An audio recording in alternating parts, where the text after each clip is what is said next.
करती हूँ कि आप सब खैरियत से होंगे। आज हम स्टार्ट करेंगे लेक्चर नंबर 2 क्लास 10 एक्सरसाइज 1.1 और जो फर्स्ट क्वेश्चन हम लोग सॉल्व करेंगे वो बाय फैक्टराइजेशन मेथड से सॉल्व करेंगे। आइए देखते हैं क्वेश्चन नंबर 1। क्वेश्चन नंबर 1 हमारे पास है x के plus 5x plus 4 is equal to 0।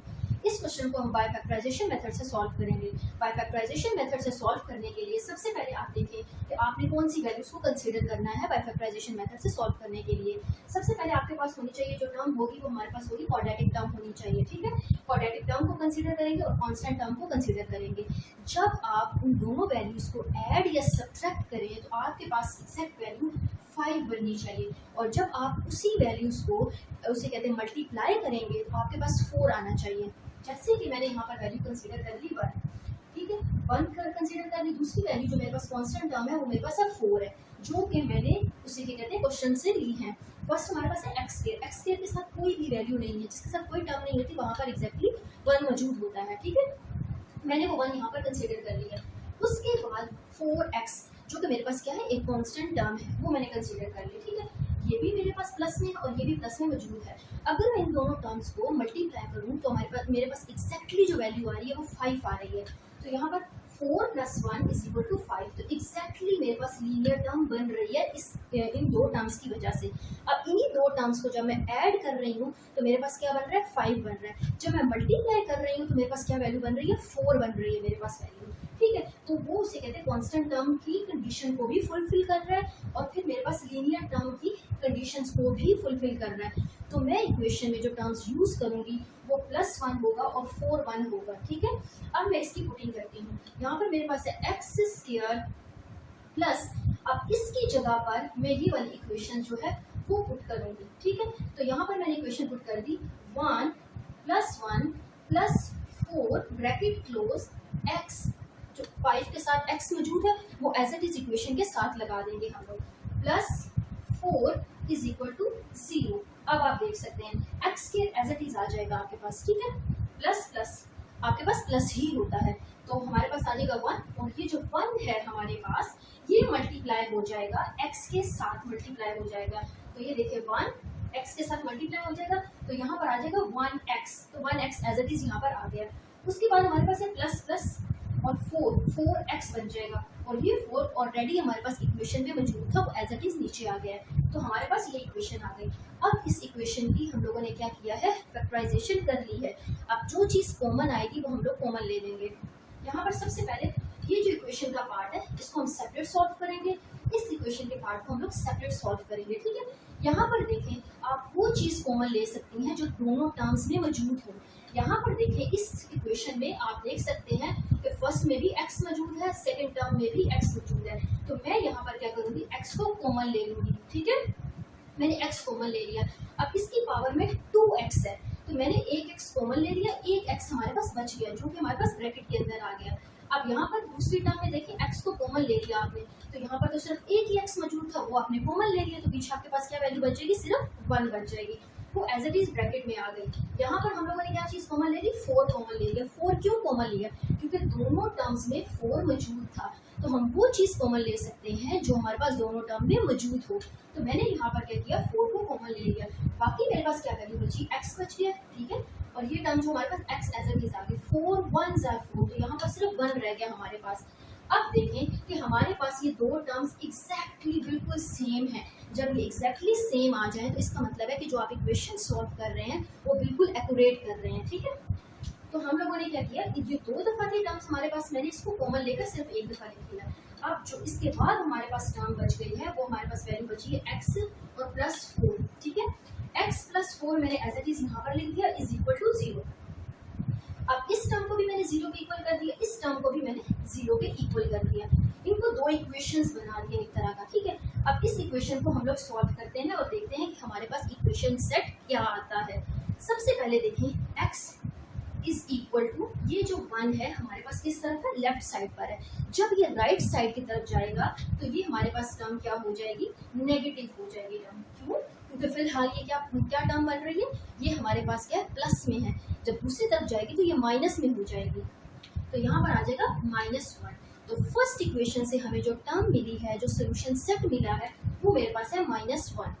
अब सेकंड टर्म को देखते हैं x इज इक्वल टू है -4। हमारे पास जो 4 था वो यहाँ पर क्या था, प्लस में था। जब इसने अपनी पोजीशन को चेंज किया और राइट साइड की तरफ मूव हो गया तो इसका जो टर्म है वो पॉजिटिव से क्या हो गई है, नेगेटिव हो गई है, माइनस हो गई है। तो यहाँ पर आ जाएगा -4। तो सोल्यूशन सेट जो हमें यहाँ से मिला है, एक तो -1 मिला है और दूसरा मेरे पास क्या है, -4 आया है। तो हमारे पास इसके दो सोल्यूशन सेट आ गए हैं। और पिछली वीडियो में मैं आपको एक्सप्लेन कर चुकी हूँ कि हमारे पास इसके सेट जो है, सोल्यूशन सेट जो है वो दो क्यों आते हैं, क्योंकि हम डिस्कस कर रहे हैं, फर्स्ट चैप्टर पढ़ रहे हैं जो कि हमारे पास क्या है, क्वाड्रेटिक इक्वेशन। क्वाड्रेटिक्स मीन्स 2, ठीक है, उसकी पावर, उसकी डिग्री क्या होती है, 2। तो इस वजह से जब भी हम कोई क्वाड्रेटिक इक्वेशन को सॉल्व करते हैं तो हमारे पास जो सोल्यूशन सेट आएंगे वो 2 आएंगे हमारे पास सोल्यूशन सेट। अब हम नेक्स्ट क्वेश्चन की तरफ जाते हैं। अगर आप नेक्स्ट क्वेश्चन को देखें तो देखेंगे स्टार्टिंग में आपको पता चल जाता है कि ये आपके पास क्या है, एक फार्मूला है, ठीक है, जो ऑलरेडी आप 9th क्लास में पढ़ चुके हैं, a का स्क्वायर -2ab प्लस b का स्क्वायर। अब यहाँ पर हम लोग फैक्टराइजेशन डायरेक्टली अप्लाई नहीं कर सकते।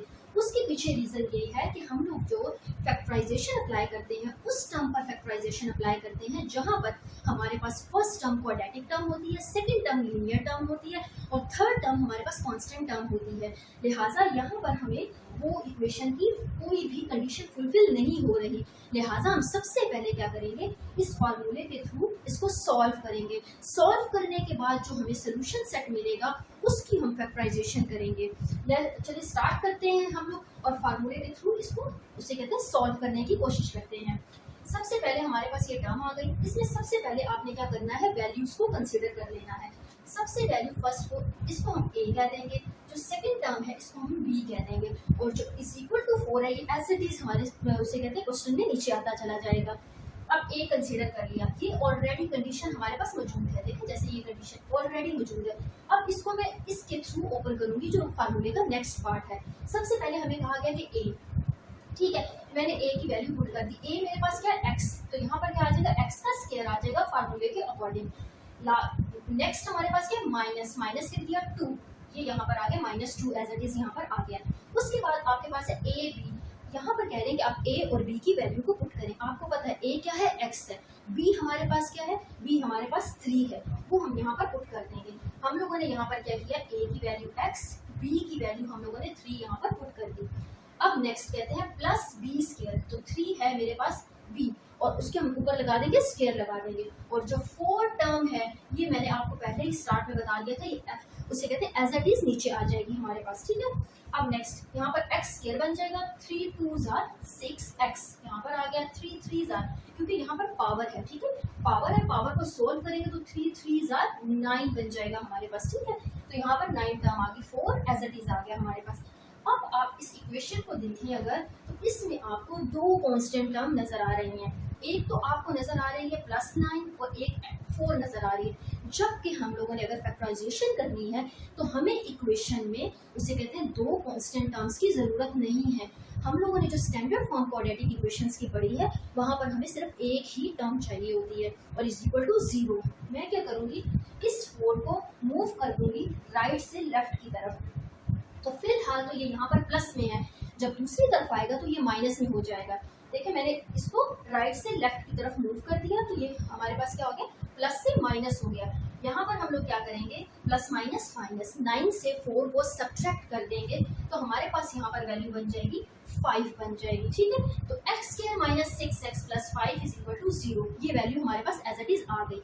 अब आप इस इक्वेशन को अगर देखें, अगर आप इसे कह सकते हैं जैसे कि मेरे पास इक्वेशन नंबर 1, जो कंडीशंस, जो इक्वेशन मुझे चाहिए थी, जो इस कंडीशंस को फुलफिल करे, वो एग्जैक्टली मुझे यहाँ पर अब मिल चुकी है, ठीक है। अब इसकी मैं फैक्टराइजेशन कर सकती हूँ, क्योंकि जैसे ही मैंने इस इक्वेशन को देखा तो इसकी जो पावर है वो 2 से स्टार्ट हो रही है, मतलब कि क्वाड्रेटिक इक्वेशन। तो यहाँ पर हम लोगों ने फर्स्ट वाली को देखा तो ये मेरे पास क्या है, क्वाड्रेटिक इक्वेशन है हमारे पास, इसकी पावर 2 है। उसके बाद मेरे पास कौन सी टर्म आ गई, लीनियर टर्म आ गई, फिर कौन सी आई है, कांस्टेंट टर्म आ गई है। अब ये मेरी इक्वेशन जो है पूरी, उसे कहते हैं क्वाड्रेटिक इक्वेशन की सारी टर्म्स को फुलफिल कर रही है। जितनी रिक्वायरमेंट उसमें थी उतनी रिक्वायरमेंट ये पूरी कर रही है। अब मैं फैक्टराइजेशन का मेथड अप्लाई कर सकती हूँ, जैसा कि हम लोगों ने अभी फर्स्ट क्वेश्चन में भी अप्लाई किया था। उसके लिए हम लोगों ने कंसीडर किया था कि हमारे पास एक हम कंसीडर करेंगे क्वाड्रेटिक टर्म और एक कांस्टेंट टर्म हम लोग कंसीडर करेंगे। अब फिर हम लोग इस इक्वेशन में फैक्टराइजेशन के लिए वही टर्म्स कंसीडर करेंगे जो टर्म्स हम लोगों ने क्वेश्चन नंबर 1 में कंसीडर की थी। एक टर्म हम लोगों ने कंसीडर की थी जो कि मेरे पास थी क्वाड्रेटिक टर्म, और दूसरी टर्म जो कंसीडर की थी वो मेरे पास थी कांस्टेंट टर्म कंसीडर की थी। ठीक है, तो यहाँ से हमें कौन सी वैल्यू मिलेगी, यहाँ से हम लोग को मिलेगी 1 मिलेगा, क्योंकि ऐसी टर्म जिसके साथ कोई वैल्यू ना हो वहाँ पर 1 होता है, उसको कंसीडर किया जाता है। और यहाँ पर हमें कौन सी टर्म मिलेगी, 5 टर्म मिलेगी। ठीक है, हम लोगों ने 2 टर्म्स कंसीडर कर ली। अब मैं इसको आपको इक्वेशन के अंदर पुटिंग करके दिखाऊंगी। एक्स स्क्वायर माइनस, और यहाँ पर हम लोग वो वैल्यूज पुट करेंगे जो हम लोगों ने अभी कंसीडर की है। कौन सी वैल्यूज कंसीडर की, एक हम लोगों ने 1 की है जो कि हमारे पास प्लस में है, और प्लस 5 ब्रैकेट क्लोज, और ये जो 6 के साथ x है वो हम लोग क्या करेंगे, इसके साथ अटैच कर देंगे x plus 5 is equal to 0। अब मल्टीप्लीकेशन करेंगे, एक्स स्क्वायर हमारे पास एज इट इज यहाँ पर आ गया। ठीक है, प्लस माइनस माइनस, और ये x के साथ मल्टीप्लाई हो गया तो हमें यहाँ पर मिल गया 1x मिल गया। ठीक है, अब 5 को x के साथ मल्टीप्लाई करेंगे तो 5x बन जाएगा, और ये वाली वैल्यूज एज इट इज हमारे पास यहाँ पर आ गई। और प्लस 5 जो हमारे पास इक्वेशन में पहले से मौजूद था वो एज इट इज हमारे पास यहाँ पर नीचे आ गया। तो हमें ये गिवन इक्वेशन मिल गई जो कि हमारे फैक्टराइजेशन हो चुकी है इसकी। अब हम क्या करेंगे कि जो चीज़ कॉमन आ रही है वो हम लोग कॉमन ले लेंगे। इस इक्वेशन को हम लोग 2 पार्ट्स में डिवाइड कर लेंगे सॉल्व करने के लिए। इसमें जो टोटल टर्म्स आपको नजर आ रही है वो 4 है, तो जो फर्स्ट 2 है इनको आप सेपरेट कंसीडर कर लें, और जो लास्ट 2 है इनको आप सेपरेट कंसीडर कर लें। ठीक है, कंसीडर कर लिया हम लोगों ने सेपरेट। अब यहाँ से हम क्या चीज़ कॉमन ले सकते हैं, वो टर्म्स कॉमन ले सकते हैं जो दोनों टर्म्स में मौजूद हो। तो यहाँ पर जो दोनों टर्म्स में मौजूद है वो x है। ठीक है, मैंने x को कॉमन ले लिया, पीछे हमारे पास यहाँ पर x स्क्वायर था तो एक x रह गया हमारे पास। ठीक है, फिर -1 यहाँ पर रह गया क्योंकि एक ही x था, वो बाहर कॉमन आ गया, तो हमें यहाँ पर जो गिवन वैल्यू मिली x -1 मिल गया। यहाँ पर हम क्या कॉमन ले सकते हैं, यहाँ पर हम लोग 5 कॉमन ले सकते हैं। मैंने -5 को कॉमन ले लिया, यहाँ पर प्लस माइनस माइनस, और यहाँ पर 5 एक ही था वो बाहर कॉमन आ गया, तो यहाँ पर कोई टर्म नहीं बची, तो यहाँ पर कोई टर्म नहीं बची तो हम यहाँ पर 1 कंसीडर कर सकते हैं। मैंने 1 लगा लिया। अब यहाँ पर दो टर्म्स जो है वो हमारे पास क्या हो रही है, रिपीट हो रही है। मैं इनको एग्जैक्टली एक दफ़ा लिखूंगी, और जो बाद में हमारे पास टर्म होगी वो x -5 रह जाएगा, वो मैंने यहाँ पर कंसीडर कर लिया। अब इन दोनों को हम लोग क्या करेंगे, सेपरेट करके सॉल्व करेंगे। यहाँ पर मैंने कंसीडर कर लिया x -1। ठीक है, दरमियान में हम लोगों ने और का साइन लगा दिया। ठीक है, और दूसरी टर्म मेरे पास क्या कंसीडर करेंगे, x -5 इज इक्वल टू 0। ये टर्म हम लोगों ने कंसीडर कर ली। अब इनको सॉल्व करेंगे तो हमारे पास यहाँ पर आ जाएगा x इज इक्वल टू 1, और दूसरी टर्म आ जाएगी हमारे पास x इज इक्वल टू 5। तो यहाँ पर हम लोगों ने 2 टर्म्स को सॉल्व कर लिया, हमारे पास सोल्यूशन सेट आ गया। एक सोल्यूशन सेट हमारे पास 1, दूसरा सोल्यूशन सेट हमारे पास 5 आ गया। तो मैं यहाँ पर इसकी वैल्यूज को पुट कर दूंगी 1 और 5। तो इस क्वेश्चन में भी हमें 2 सोल्यूशन सेट मिले। इस वजह से 2 सोल्यूशन सेट मिले क्योंकि ये हमारे पास क्या क्वाड्रेटिक इक्वेशन है, तो हमारे पास ये आंसर आ गया। यहाँ पर हमारा लेक्चर कंप्लीट हो गया। मैं उम्मीद करती हूँ कि आपको इस लेक्चर की समझ आई होगी। हम अगली क्लास में नेक्स्ट एक्सरसाइज के जो क्वेश्चंस रह गए हैं उनको सॉल्व करेंगे। अल्लाह हाफिज़।